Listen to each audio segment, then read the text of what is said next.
السلام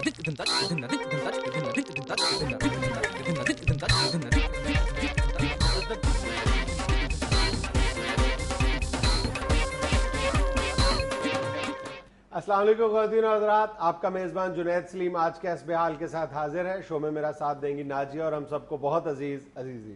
السلام علیکم. السلام علیکم خواتین و حضرات. یہ آپ کے سامنے حاضر ہے انہی گیلسوں کے ساتھ.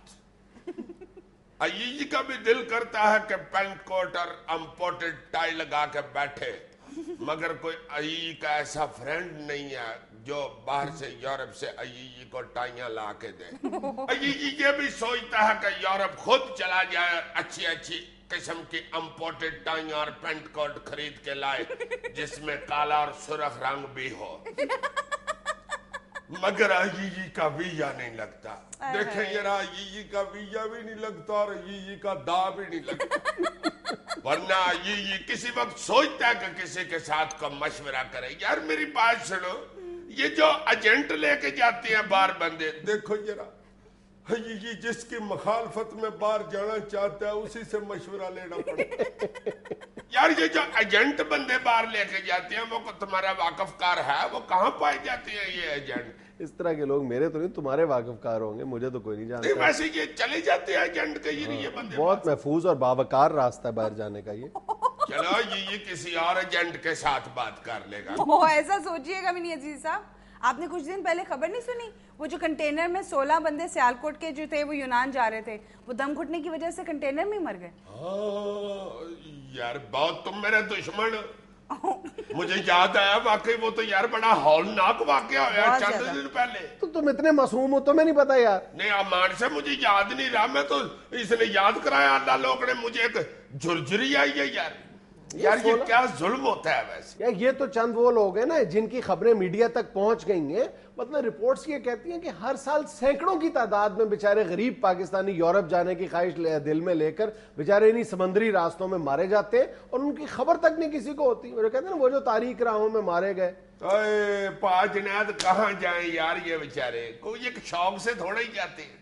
اس طرح کنٹینر میں اور فریجوں میں اور مشینوں میں بند ہو کے بیچارے مارے جاتے ہیں، یا چلو کو پہنچ بھی جاتے ہیں تو یار کو کوئی آسان راستہ ہے؟ کیا کریں بیچارے، روٹی روزی کے لیے جاتے ہیں. گھر کی حالت دیکھ کے، بچوں کی حالت دیکھ کے، ماں باپ کی دوائی دارو کے لیے بیچارے پیسے لینے کے لیے جاتے ہیں. شوق سے کون مرنے جاتا ہے؟ یہ بات تو 100% درست ہے کہ شوق سے کوئی بھی شخص اس راستے کا انتخاب نہیں کرتا ہوگا، لیکن ایسے نوجوانوں کی بھی کمی نہیں ہے جو اگر ذرا ہمت کریں تو وہ پاکستان کے اندر بھی اپنے لیے مطلب باعزت طور پر روزگار کے مواقع پیدا کر سکتے ہیں. اور تمہارے خیال میں یہ نوجوان مفت جاتے ہیں؟ یعنی جب وہ اس راستے کا انتخاب کرتے ہیں تو انہیں کوئی پیسے خرچ نہیں کرنے پڑتے؟ بالکل ایسا نہیں ہے. ایک رپورٹ یہ کہتی ہے کہ پاکستانی جو نوجوان جو یورپ جانے کی خواہش لیتے ہیں وہ ان غیر قانونی ایجنٹس کو 6 سے 7 لاکھ روپے آج کل دے رہے ہیں. یعنی بہت خریدتے ہیں بیچارے. یعنی 6-7 لاکھ روپیہ دے کے یہ کنٹینروں میں ٹرکوں میں جاتے ہیں بیچارے.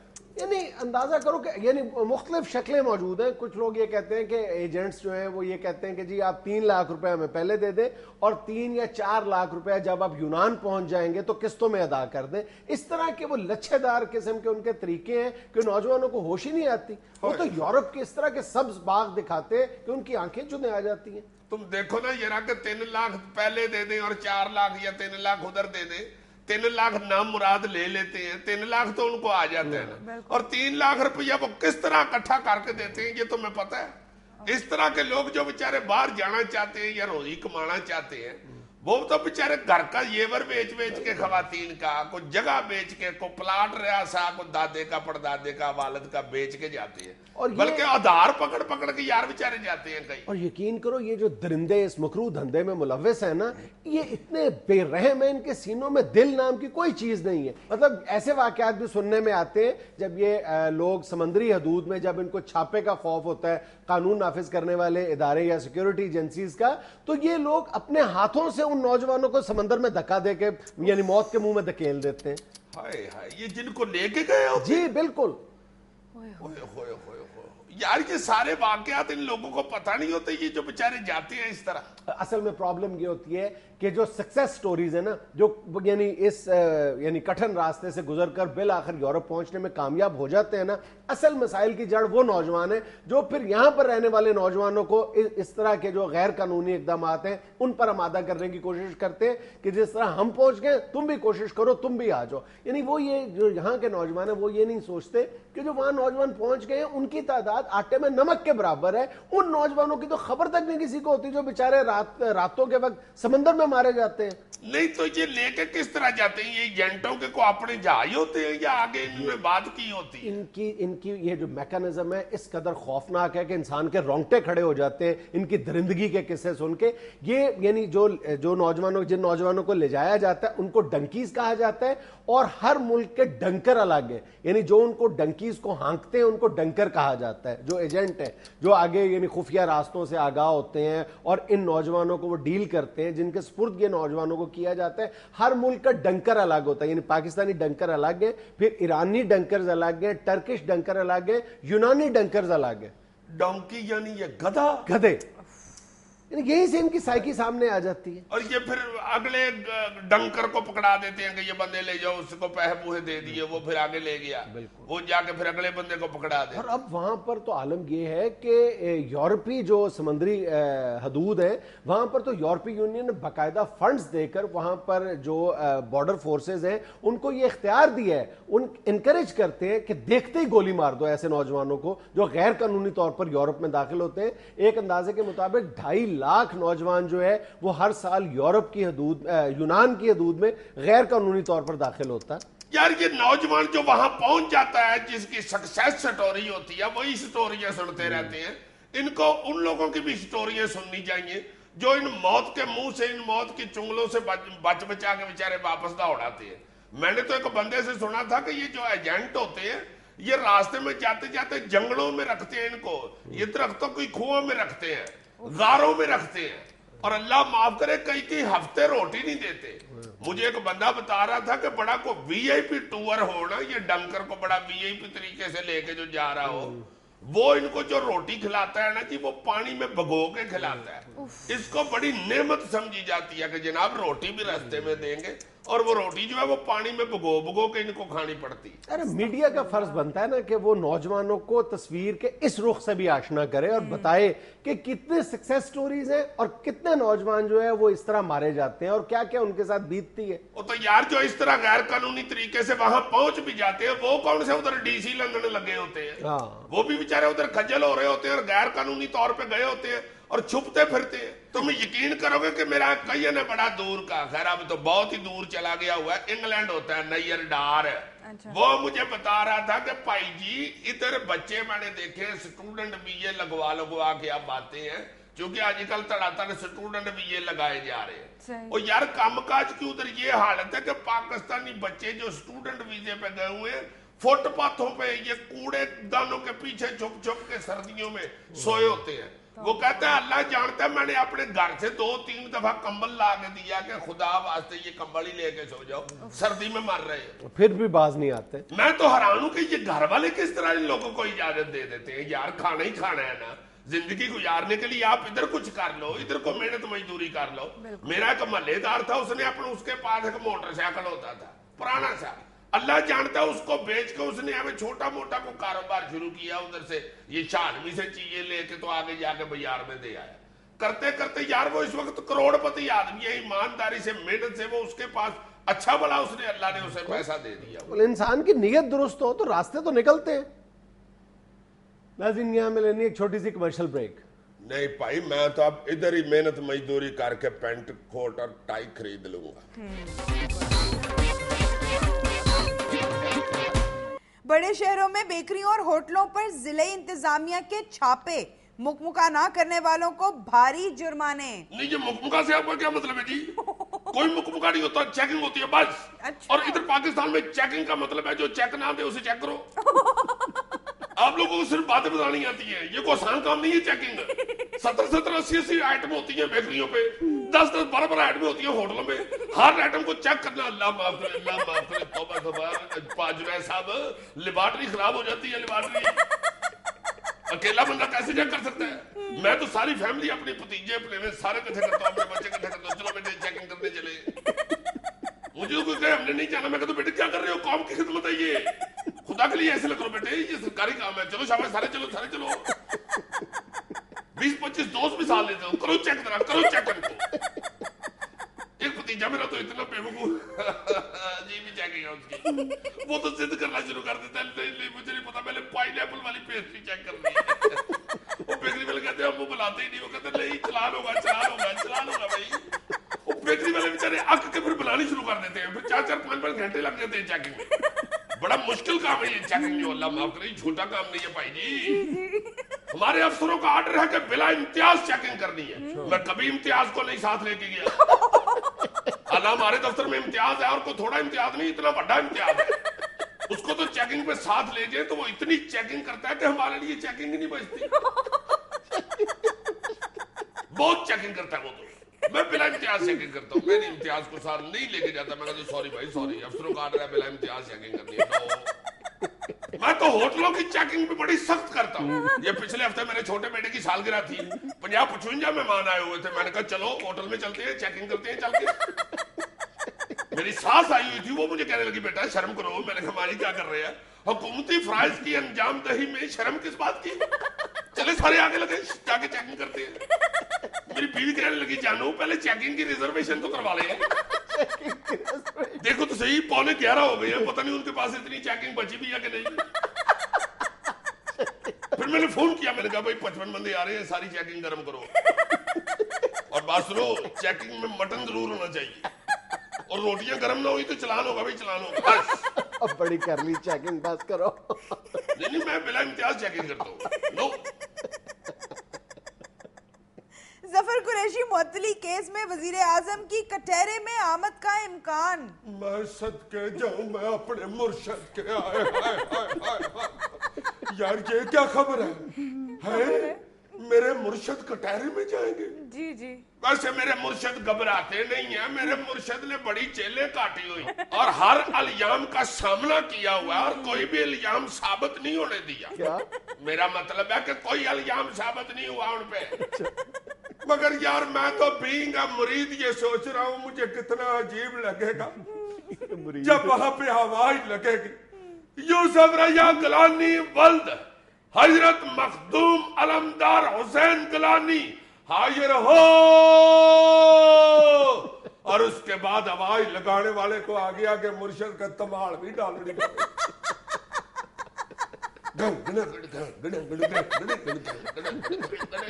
यार तुमने इतनी अच्छी आवाज लगाई और धमाल के तुम वैसे ही एक्सपर्ट हो, तो तुम ये काम क्यों नहीं करते? अल्लाह माफ करे, अल्लाह माफ करे। यार मुझसे मेरे मुर्शद को अब आइए लगवा रहे हैं। अल्लाह माफ करे, मुझे सड़ के सुहा करना है तुम नहीं। पंजाब असेंबली में मुनस इलाही के प्रोडक्शन ऑर्डर जारी ना करने पर हंगामा। ये क्या होता है जी प्रोडक्शन ऑर्डर? अगर कोई रुकना कौमी या सूबाई असेंबली जेरे हिरासत है, गिरफ्तार है, तो स्पीकर उसको तलब कर सकता है इजलास में। अच्छा तो किस लिए हमें ऑर्डर जारी कर दे जी राणा कबाल साहब? यार ये एक बंदा गिरफ्तार है तो वो किस लिए उसको बुला ले इजलास में? कि ये पीपल्स पार्टी और काफ लीग का ये मुतालबा तो बिल्कुल जायज है, असूली है कि देखो ना, अगर वहां पर कौमी असेंबली में नून लीग के जो रुकने कौमी असेंबली अंजुम वकील है उनके अगर प्रोडक्शन ऑर्डर जारी हो सकते हैं तो यहां पर उसका भी हक है, फिर मुनस का भी। यार वो अंजुम वकील तो सियाना बियाना बंदा है, तुम उसके सर से नहीं अंदाजा लगाते। जब मुनस लाई तो अभी बच्चे आए, मैं उसे उधर से ले आया इजलास में शिरकत के लिए, रास्ते में कहीं सजे खबे हो जाए एवं वो राजा रियाज के पीछे छुप जाए, चाचू मैंने नहीं वापस जाना, मुझे नहीं पता। राजा रियाज तो आगे से पीछे करना भी बड़ा मुश्किल होता है। एक राजा रियाज पीछे करना और एक फैसलाबाद घंटा घर की घड़ी पीछे करना बहुत मुश्किल है। यार अंजुम वकील को असेंबली इजलास में बुलाना तो फिर ज्यादा रिस्की है। यार ऐसे ना करो, अंजुम वकील सियाना पियाना बंदा है, वो तो आगे से रास्ता भी भूल जाए, सज्जे खबे भी हो जाए तो वापस आ जाता है। ना भी उसे रास्ता मिले उसके पास तो 50-60 बंदे उसे लेने भी आ जाते हैं। अगले थाने से ले गए तो यार से वापस ले जाना उसको कौन सा औखा है। ये मुंह नसला ही हमें सज्जे खबे हो जाए, गुआच जाए, बाद में कहां ढूंढते फिरेंगे खिलौनों वाली दुकानों पे। पुलिस बेचारी जाके शालमी दुकानों पे देखती फिरेगी, इधर कहीं काने वाला साफ तो नहीं लेने आया। रहने दो उसको उधर ही। اچھا عزیزی صاحب، ایک اخباری رپورٹ ہمیں یہ بتا رہی ہے کہ بڑے شہروں کے پوش علاقوں میں ازدواجی جھگڑوں اور طلاق کی شرح دوسرے علاقوں کی نسبت بڑھ گئی ہے. یہ اخباری رپورٹ نے تمہیں بتایا؟ تمہیں ویسے نہیں پتا؟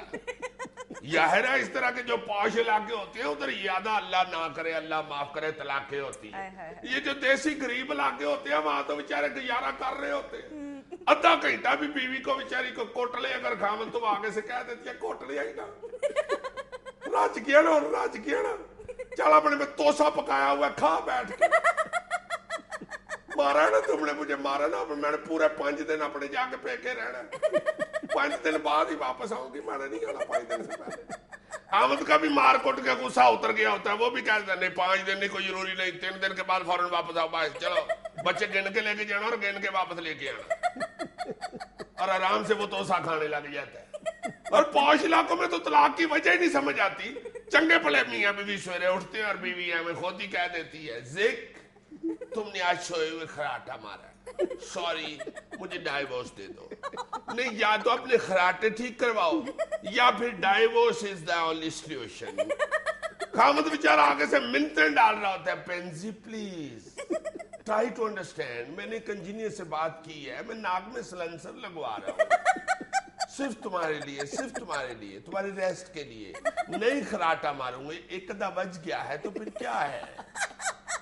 غریب علاقے کی عورتوں کو تو بیچاریوں کو پتا ہوتا ہے پیکے چلی گئی تو کیسے گزارا ہوگا ماں باپ کا، وہ تو خاوند سے لاری اڈے مار کھا لیتی ہیں. اور ادھر پوش علاقوں میں تو اس بات پہ پھڈا ہو جاتا ہے، ٹولو تم نے میری فرینڈ کے سامنے میری طرف ریموٹ پھینکا ہے، میرا ناخن ٹوٹ گیا ہے. Don't you know how sensitive my چیچیز. No, I should call my mama. بس no, please, no compromise.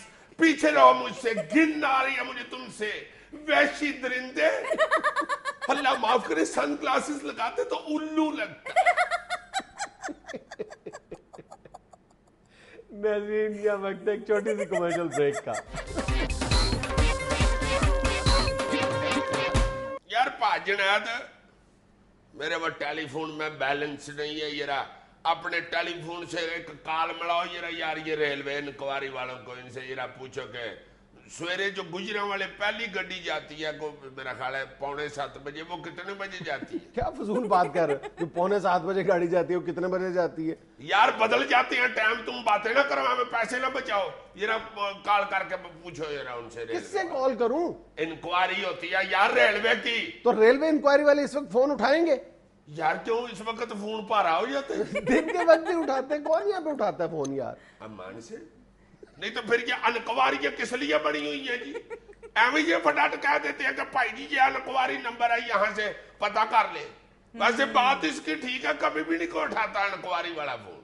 میں ریلوے کا رونا رو رہا ہوں، ہسپتالوں میں نہیں فون اٹھاتے. ہاسپٹلز میں چھوڑو یار، جتنی بھی ہیلپ لائنز ہیں، ایون یہ کہ جو پرائیویٹ آرگنائزیشنز کی ہیلپ لائن ہے وہاں پہ آپ کا یعنی وہاں پر سرکاری اداروں جتنا برا حال تو نہیں ہے، یا جو ایمرجنسی سروسز ہیں ان کی جو ہیلپ لائن ہے ان جتنا برا حال نہیں ہے، لیکن وہاں پر بھی تصویر بڑھ کے خوشکن تو نہیں ہے. سر اگر وہ فون اٹھا بھی لیں تو اٹھا کے ہولڈ کروا دیتے ہیں، اور اتنا لمبا ہولڈ کرواتے ہیں کہ اس کے بعد بندہ کہتا ہے بند ہی کر دو، دوبارہ کال کرنا. کسی بھی ہیلپ لائن پر فون کرتا ہے شخص، اس کو پہلے تو اس بات کا پورا یقین ہوتا ہے کہ کوئی فون اٹھائے گا نہیں، بلکہ اس سے بھی پہلی ایک سٹیج ہے کہ فون ملے گا ہی نہیں، آپ کو انگیج ملے گا. اگر بالفرض محال آپ کا فون مل جاتا ہے تو کوئی اٹینڈ نہیں کرے گا، اور اگر کوئی اٹینڈ کر لے گا تو آپ کی ہیلپ نہیں کرے گا. اور ہمارے معاشرے میں یہی فرق ہے کہ باہر کوئی بھی شخص ان ہیلپ لائنز پہ فون کرتا ہے، ایمرجنسی نمبرز پہ فون کرتا ہے، اس کو پورا یقین ہوتا ہے کہ نہ صرف یہ کہ میرا فون ملے گا، میرا فون اٹینڈ کیا جائے گا، اور تیسری سٹیج یہ کہ مجھے پوری طرح ہیلپ آؤٹ کیا جائے گا. اور جو ہیلپ دے رہا ہوتا ہے، جو اٹینڈ کر رہا ہوتا ہے، اس کو بھی پوری طرح یقین ہوتا ہے کہ جو شخص مجھے کال کر رہا ہے وہ مذاق نہیں کر رہا، وہ فیک کال نہیں کر رہا، اس کو واقعی میری مدد کی ضرورت ہے. یہی بات ہے نا، یہاں پہ یہی تو بیڑا کرک ہوا ہوا ہے. یہ مذاق میں ہمیں فضول کالیں کرتے رہتے ہیں انکوائریوں میں. یار 1122 15 والے یہ کتنی سینسیٹیو یار یہ ہیلپ لائن ہے. ادھر لوگ کر کر کے لطیفے سناتے ہیں، بدتمیزیاں کرتے ہیں، گالیاں تک نکالتے ہیں. تمہیں پتہ ہے ریسکیو 1122 کے اعداد و شمار میں یہ بتاتے ہیں کہ 2004 سے لے کر 2010 تک रेस्क्यू 1122 पे 26.97 मिलियन टेलीफोन कॉल्स मौसूल हुई हैं, जिसमें से 97% जो कॉल्स थी वो जाली और यानी गैर जरूरी कॉल्स थी। आप बताओ ना यार, आप अल्लाह के 100 में से 97 काले अगर जाली हैं तो बाकी 3 पे वो क्यों यकीन करेंगे? और जो पुलिस की हेल्पलाइन है 15, उस पर रोजाना 700 से 800 यानी औसतन कॉल्स मौसूल होती हैं, जिनमें से सिर्फ 150 के करीब जो कॉल्स हैं वो सीरियस कॉल्स होती हैं। 650 पुलिस के साथ भी जाली काले। यार इनको पूछता कोई नहीं, कोई इसका नहीं कोई सतेबाब हो सकता है जो जाली काल करे, उसे लिटरेशन की है। कवानीन मौजूद हैं लेकिन अमल दरामद ना होने के बराबर है, और इस तरह की कॉल्स को शरारत या रूटीन का मामला समझकर फरामोश कर दिया जाता है। यार मेरा एक वाकफकार है, दोस्त है मेरा SDO, तुम यकीन करो वो इतना परेशान हो गया हुआ, कहता है ये कई दफा तो दिल करता है कि बंदा खुदकुशी कर ले। खुदसोजी होती है या खुदकुशी होती है? खुदकुशी कर ले। मुझे कहता है यार जब से ये लोड शेडिंग का स्यापा शुरू हुआ है, कई दफा इस कदर बदतमीजी लोग करते हैं इंक्वायरी नंबर पे फोन करके कि तुम्हें क्या बताऊं। कहता है चलो इंक्वायरी नंबर में तो दूसरे लोग सुनते हैं, छोटे जो होते हैं वो SDO है। कहता है यार हमारे मोबाइल फोन भी लोगों ने ले लिए हुए। कहता मैं एक दफा सोया हुआ गहरी नींद, मैं भी जागता रहा, पहले बिजली नहीं थी, जब बिजली आई है मेरे इलाके में मैं सो गया। कहता कुछ 3:30 बजे मुझे कॉल आई, एक बंदा कहता है अगर हम जाग रहे हैं तो तुम क्यों सो रहे हो?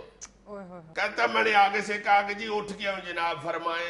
कहता जी फरमाना क्या है, आपके लिए चंद नई गालियां तैयार की हैं, वो जरा सुन ले। कहता यार मैंने फोन बंद कर दिया, पास मेरे बच्चे सोए हुए थे, बंदा क्या 3:30 बजे रात के किसी के साथ बकवास करे या क्या मथा लगाए? सर वाकई हमें थोड़ा सा एहसास करना चाहिए कि हमारी एक फेक कॉल से कितने डिजर्विंग लोग हैं जिनको मदद पहुंचनी चाहिए, वो महरूम रहते हैं उस मदद से। और देखो हम कितने महदूद से बजट में रह रहे हैं, हमारे मुल्क में यार कितने इतने वसाइल या पैसा है। अगर ये 1122 बन गया या 15 की भी सहूलत मौजूद है तो खुदा के वास्ते उसे सही उसका इस्तेमाल करें यार, को लोगों को किसी तरीके से तो मदद पहुंच जाए। सारा दिन बैठ के हुकूमत को और सरकारी लोगों को हम गालियां निकालते रहते हैं, तनकीद करते रहते हैं, बातें करते रहते हैं, खुद हम एक रत्ती भी हेल्प नहीं करना चाहते अच्छाई के लिए, या जरा एक कदम नहीं उठाते किसी अच्छे रास्ते पे चलने। ज्यादा जो अफसोसनाक या हैरत अंगेज पहलू है इस मामले का वो ये है कि रेस्क्यू 1122 के जरिए ये कहते हैं कि आमतौर पर ज़ाहिर नौजवान शरारती किस्म की कॉल्स करते हैं ना, उन नौजवानों में ज्यादातर जो बड़ी तादाद है वो लड़कियों की है लड़कों की निस्बत जो इस तरह की फेक कॉल्स करती हैं। ओए मेरे माल का यार लड़कियां काले करती है यार, देखो जरा हम कितने नॉन सीरियस हो गए हुए हैं यार। अगर अगला फोन उठाने वाला सीरियस हो जाए तो फिर यार हंसो ना, इज्जत बेइज्जती का मसला होता है। अच्छा, इन नंबर्स को मिसयूज करना या इन नंबर्स पर कॉल करके कोई शरारत करना ये कोई मतलब अब का रुझान नहीं है। मुझे अच्छी तरह याद है हमारे बचपन में भी टेलीफोन कॉल। तुम्हारे बचपन में टेलीफोन होता था? सुनो मेरी बात, बड़ी मैंने तो सुना उस वक्त डाकिया भी घोड़े पे जाके डाक तकसीम करता। सुनो मेरी बात, यानी बड़ी मारूफ शरारत ये हुआ करती थी कि फायर ब्रिगेड के नंबर पे लोग कॉल करके कहा करते थे आग लग गई, आग लग गई, तो पूछते थे कहाँ आग लगी, कहते थे चूल्हे में आग लग गई। लो जी मुझसे कसम चकाला ये काल ये करता रहा। वही तो वो कह रहे हैं कि हमारी ट्रेनिंग ही इस तरह की हुई है। ठीक है, मतलब इन नंबर्स की जो एक सेंक्टिटी होती है इनके इमरजेंसी नंबर्स की, exactly. बचपन से बताना चाहिए कि ये नंबर शरारत के लिए नहीं होते, किसी की जिंदगी मौत का मसला होता है। बिल्कुल। अब बंदा लोगों को किस तरह एजुकेट करे, जो दानिश्वर और जर्नलिस्ट है वो खुद ये हरकतें करते रहे हैं तो कौन बताएगा लोगों को? कब था ये मैं खुद हरकतें करता रहा हूँ? अभी तो मैंने बताया नहीं कि फायर ब्रिगेड के फोन करके कहते थे हमारे बचपन में ये होता था, मैंने ये तो नहीं कहा कि मैं करता रहा हूँ। यार तुम्हारे मुंह से पता चल रहा था कि तुमने खुद की हुई है काल। नज़ीर हमें ये लेनी एक छोटी सी कमर्शियल ब्रेक। नायरीन ब्रेक के बाद रिक्वेस्ट है कि खुदा वास्ते इस तरह की कालें ना किया करें, मिस यू ही होता है। यार भाजनैद मेरा यार नहीं है आड़ू ग्रनेड, यार उसका इंटरव्यू तो लगाओ अपनी अखबार में, रोजनामा इंसाफ में। क्यों, किस खुशी में? यार मैं ये रहा उसे प्रमोट कर रहा हूँ, आगे इलेक्शन आने वाले हैं, 1.5-2 साल तो लगते हैं बंदा प्रमोट करने के लिए, मैं उसको इलेक्शन लड़वाना चाह रहा हूँ। हम सारे दोस्तों ने फैसला किया, नहीं मैं कैंची भी कहता था कोई बात नहीं इंशाल्लाह दिन रात एक कर देंगे। अब बड़ा यारों का यार आदमी है आड़ू ग्रेनेड, अब तो उसके पास लोट भी बड़ा आ गया है, 1.5-2 साल से बड़ी मेहनत कर रहा है, उसके बड़े भाई ने वो इंग्लैंड होता है, बड़ा पैसा उसे भेजा, उसने पेट्रोल पंप डाल लिया, उसने खुद बड़ा पैसा अब तो कमा लिया पेट्रोल पंप से, हल्की फुल्की मिलावट भी कर लेता पेट्रोल। शाबाश, वेरी वेल डन यार। तुम ऐसे शख्स को प्रमोट कर रहे हो जो पेट्रोल में मिलावट करता है। और ये मैं उससे यार बड़ी बहस कर चुका हूँ, अब नवा को स्यापा मुझे डाल देना। मैंने बड़ी बहस किया, उसने मुझे बताया कि ये मिलावट के बगैर प्रॉफिट ही नहीं होता पेट्रोल। क्या फजूल बात कर रहे हो यार, उसकी खूबी क्या है, क्यों तुम उसको प्रमोट करना चाहते हो, किस वजह से, क्या खूबी है उसमें? यार हाथ हो गई है तुम्हारे वाली, और बब्बर शेर आदमी है, यार के साथ खड़ा हो जाए तो पीछे नहीं हटता। ये क्या खूबी है? यार बड़ा प्यार करता है सारे दोस्तों के साथ। मैं तो कहता हूँ अल्लाह करे ये डिग्री वाली भी जो शर्त है ना, ये भी खत्म हो जाए तो फिर तो वो पक्का एमएनए है। यार खुदा का खौफ करो, तुम ऐसे लोगों को एमएनए बनाना चाहते हो जिनमें सिर्फ वाहिद खूबी ये है कि वो यारों के यार। और यार तड़े का बंदा है, जहाँ खड़ा हो जाए स्टैंड ले जाए पीछे नहीं हटता। तुम देखो तो सही तुम्हारी सियासत में हो क्या रहा है, हर बंदा कभी उधर से छड़ के उधर को, कभी उधर से छड़ के उधर को, हर बंदा तो लोटा बना हुआ है। अगर तुम्हें पैरों पे खड़ा होने वाला एक मजबूत लीडर मिल जाए तो तुम्हें और क्या चाहिए? इसका मतलब है कि लोटाक्रेसी के खात्मे का वाहिद हल ये है कि सारी जो इखलाकी और सियासी कदरें हैं उनको भूलकर ऐसे लोगों को वोट दिया जाए या ऐसे लोगों को टिकट दे सियासी जमातें जिनमें सिर्फ ये खूबी पाई जाए कि वो अपनी सियासी जमात से या सियासी जमात के लीडर से वो कितना लॉयल है? तो बिल्कुल ठीक है, ये कोई छोटी खूबी है?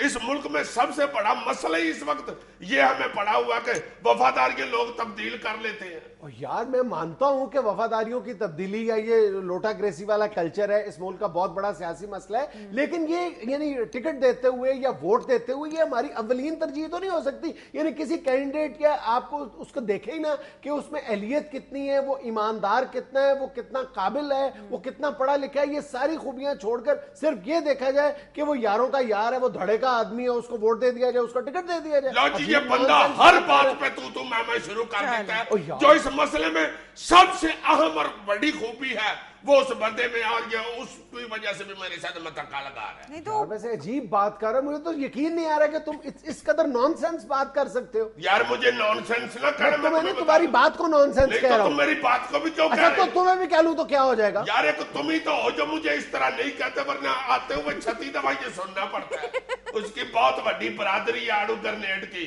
बड़ा बड़ा खानदान है, यारी दोस्ती वाला बंदा है, बैठने उठने वाला बंदा है। और मैं तुम्हें एक बात बताऊं, कभी रात के 2:30 बजे भी उसकी घर की कुंडी खड़का के तुम देखो फौरन बाहर आएगा। क्या बात है, हुक्म करो, आर्डर लगाओ। ये तुम कहना सिर्फ ये चाह रहे हैं कि अगर वो किसी पार्टी का टिकट लेकर मुंतखब हो जाता है तो वो अपने लीडर के साथ लॉयल रहेगा। ये वाहिद उसकी खूबी है जिसकी वजह से तुम उसको लीडर बनाना चाहते हो। और यार तो पार्टी का जो लीडर है उसके साथ मोहब्बत प्यार सारे करेंगे तो पार्टी मजबूत होगी ना। तुम अहलियत का रोना रो रहे हो। हमारे मुल्क में सबसे बड़ी प्रॉब्लम ये है, जो पार्टी 4 वोट ले जाती है उसके लीडर को यही स्यापा पड़ जाता है कि मेरे टोकरे के नीचे से कहीं को चूहे ना निकल जाए। वो बेचारा बंदे इकट्ठे करता करता अपने टोकरे के नीचे देता देता ही आधी जिंदगी गुजार लेता है। पहली बात तो ये है कि जब किसी रुकने असेंबली की जो पहली प्रायोरिटी है, पहली तरजीह जो है वो अपने लीडर के साथ वफादारी बन जाती है, तो फिर यानी अपने वो लीडर को तो मजबूत कर देता है, लेकिन इनफैक्ट वो मुल्क को कमजोर कर रहा होता है, वो पॉलिटिकल वैल्यूज को वीक कर रहा होता है। मेरे साथ इतनी मुश्किल बात ना करो, मुझे नहीं इसकी समझ आ रही। आसान लफ्जों में बात करो ताकि अच्छा चलो मैं आसान लफ्जों में दूसरी बात ये कर रहा हूं कि एक जो अहल आदमी होगा वो जाहिर है कि वफादार भी होगा, उसमें और बहुत सारी खूबियों के अलावा जो वफादारी है वो भी उसकी घुट्टी में शामिल होगी। नहीं होती ना शामिल, पढ़े लिखे लोगों ने ये सारा कुछ किया ना। एक बंदा छोड़ के दूसरे के पास चले गए, दूसरा छोड़ के तीसरे। मैं सिर्फ पढ़े लिखे की बात नहीं कर रहा, मुशर्रफ ने ये बीए पास बंदे आगे लेके यार मैं सिर्फ पढ़े लिखे की बात नहीं कर रहा, मैं अहल और काबिल आदमी की बात कर रहा हूं। उसमें सारी इखलाकी और सियासी खूबियां होती हैं अहल आदमी में। यार अगर पढ़ा लिखा बंदा भी अहल नहीं है और उसमें भी ये सारी खूबियां नहीं है तो फिर किस में होगी? मुझे पढ़ा लिखा होना बहुत सारी खूबियों में से एक खूबी है, यानी तमाम खूबियां सिर्फ पढ़ा लिखा होने में मुज़मर नहीं है। अब भाई जी इस दौर में इतनी सारी खूबियों वाला कोई कंप्यूटर या कोई मोबाइल फोन तो हो सकता है, बंदा नहीं जब मिलता है इतनी दूर बात है, क्यों नहीं मिल सकता? हमारे इर्द गिर्द ऐसे बेशुमार लोग हैं, लेकिन तुम जैसे लोग जो बैठे बैठाए सिर्फ अपनी दोस्ती की वजह से आड़ू ग्रेनेड जैसे लोगों को तो सिर्फ आड़ू ग्रेनेड ना कहो, साथ साफ भी कहो। तुम साफ कहते सारे हो। दोस्तों को कह दिया उसे आड़ू ग्रेनेड साफ कहा करे। सिर्फ इसलिए कि उसके पास पैसे हैं। पैसे नहीं है, वो आगे लीडर भी बन रहा है। अभी से उसे साफ कहना शुरू होंगे तो 1.5-2 साल में वो पक्का होगा ना कि वाकई मैं साफ हूँ। अभी तो उसे साफ कहे तो वो बेचारा देखता ही नहीं है कि मुझे को बुला रहा है। जाके मोटे से पकड़ के साफ कहें तो फिर बेचारा वो सुनता है। नाज़रीन, यहाँ मुझे लेनी एक छोटी सी कमर्शियल ब्रेक। लो जी, जो इसने घबरा के फटाफट ब्रेक ले लिया ना, आड़ू ग्रेनेड जीते ही जीते। लौड़ शाड़ तो जंज चढ़ी ते टोल पछाड़ो, खड़के कड़ाची तक दिल धड़के, कड़ाची तक दिल धड़के। आज बहुत खुश लग रहे हो, खैरियत है? वो ब्याह से हो क्या आ रहा हूँ। मेरे चाचे की बेटी है शमीम, उसकी शादी थी। तो इतना क्यों शर्मा रहे हो? चाचा की बेटी जो है ना शमीम, उसका जब हम छोटे छोटे थे ना, जब हमारा चाचा अमीर भी नहीं था, उस वक्त उसकी और मेरी शादी की बातें होती थी। अच्छा। फिर आहिस्ता आहिस्ता हमारा चाचा बड़ा अमीर हो गया। बड़ा अमीर है मेरा चाचा। वो उधर कलड़क है, बड़ा कलड़क लगा हुआ है। अच्छा। हाँ, उसने शमीम की शादी की है ना, जो वो लड़का दुबई होता है। अच्छा। हाँ, उधर उसकी शादी हुई है दुबई में। लड़का भी उर्दू बोलता है। अच्छा। हाँ, तो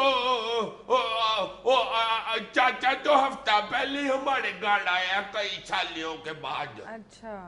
कहते हैं कि मेरी धी की शादी है।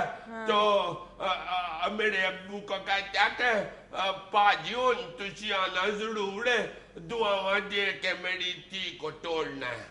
अच्छा। तो अब्बू कहते हैं कि जरूर आएंगे, जरूर आएंगे। जाहिर है अब्बू कहता हमारा खून है। अच्छा। अब्बू कहता था कि सारे चलो। ननी नहीं थी जाड़ी, कहती है सारी जिंदगी तो इसने हमें मुंह नहीं लगाया।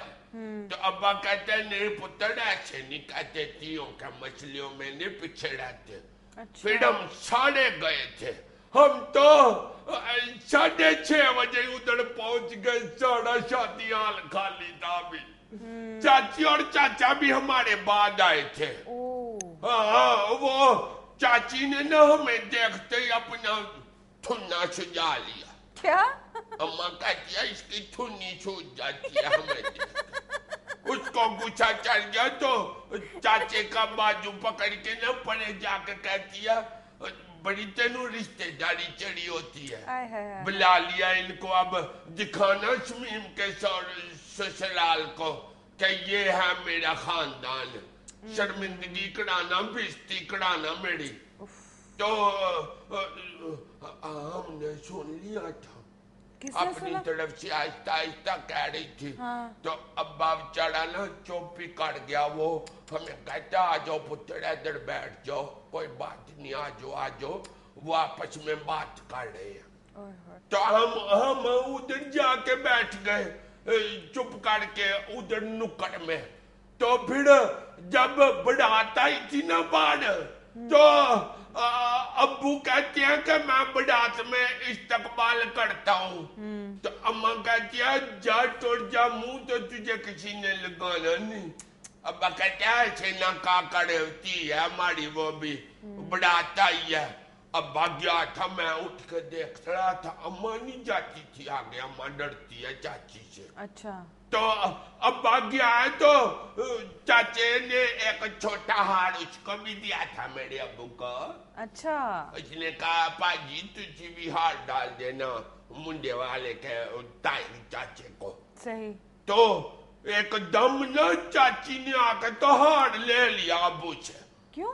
कहती है आपे पालेंगे ऐसी हार, जाओ बबू उधर जाके।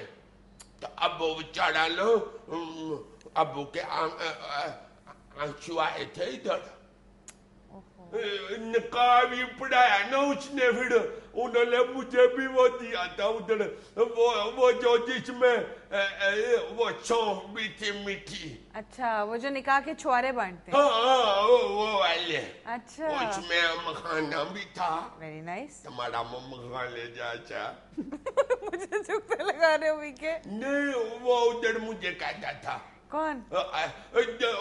मखानियों वालियों के वो पहले आके तो बोतलें भी तकसीम कर रहे थे। अच्छा। हाँ, तो मैं पकड़ने लगा तो मुझे बोतल ही नहीं दी।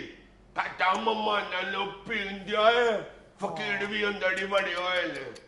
मैं कहता पियो फकीर, तेरी अम्मा फकीर होएगी। ऐसे नहीं कहते फीके। तो उसने मुझे क्यों कहा था? वो तो बदतमीज है, इसलिए उसने इस तरह की बात कर दी। तो उसको भी आगे से कहें तो वो भी बदतमीज होता है। जो कहता है वो फिर वैसे ही हो जाता। मैंने तो नहीं था कहा। अच्छी बात है। फिर रोटी खाने लगे तो फिर वही सियापा। क्या? ठहर जाओ जी, अभी नहीं खानी जी, चलो उधर जाओ। मैंने कहा मैं सुबह से भूख लगी हुई है। मैं उठ के तो मैंने कहता पहले जाके तो उधर सालन रखो आगे। अच्छा। तो मैं पड़ात पकड़ने लगा तो शमीम का जो भाई है ना बड़ा, उसने मेरे हाथ पे थप्पड़ मार दिया। कहता ये गोश्त की पड़ात उठा रहे हो, कभी गोश्त खाया भी है? फिर रोटी के बाद अम्मा ने भी नहीं खाई रोटी।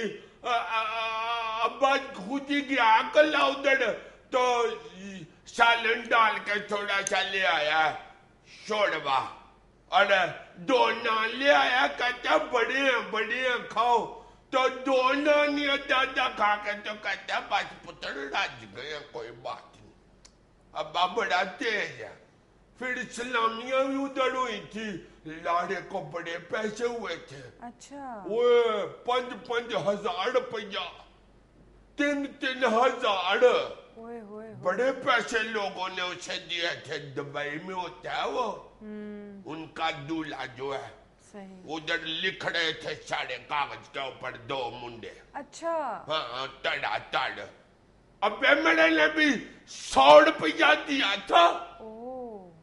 तो अबे ने 100 रुपया पकड़ाया तो वो जो लाड़ा है ना बदतमीज, कहता भाई जी एडा वड्डा नोट दे दिया, हम साथ गनमैन नहीं लेके आए हुए। तो सारे हंसने लग गए। अब्बा कहता भाई जी जो हमारे पास है, हमारी तौफीक है वही देना है ना। बिल्कुल बेशक। मैंने कहा भाई ये तेरा मजाक करते हैं, इनसे 50 रुपया वापस ले। अच्छा। तो वो छड़ियल कहता है 100 ही ले लो जनाब। अब्बा कहता है नहीं मुझे मानता है। कहता है तुम क्यों बोलते हो? तो जब वो मजाक कर रहे हैं तो फिर हम क्यों 100 दे? तो फिर मारते हैं। तो पीछे अम्मा भी खड़ी पास ही थी। अब्बे को नहीं था पता, अम्मा रोने लग गई थी। तो अब्बा कहता है चलो कोई बात नहीं चलो। अम्मा कहती है वेख लिया ही ब्याह हो न अपने खून दा। तो अब्बा कहता है कोई बात नहीं, ऐसे ना काकड़ मेरा मान जाया। तो अब्बा भी रोने लग गया था। अम्मा कहती है फिर अब रोते क्यों हो? कहता नहीं मुझे तो मेरी अम्मा याद आ गई है, मैं इसलिए रो रहा हूँ, और तो कोई बात नहीं। आई तुमको इधर से बाजू निकाल के इधर से निकाल के दिखाऊं? नाज़रीन ये था आज का हस्बे हाल। खुश रहें, खुश रखें। आपसे मुलाकात होगी इंशाल्लाह कल। अल्लाह हाफ़िज़।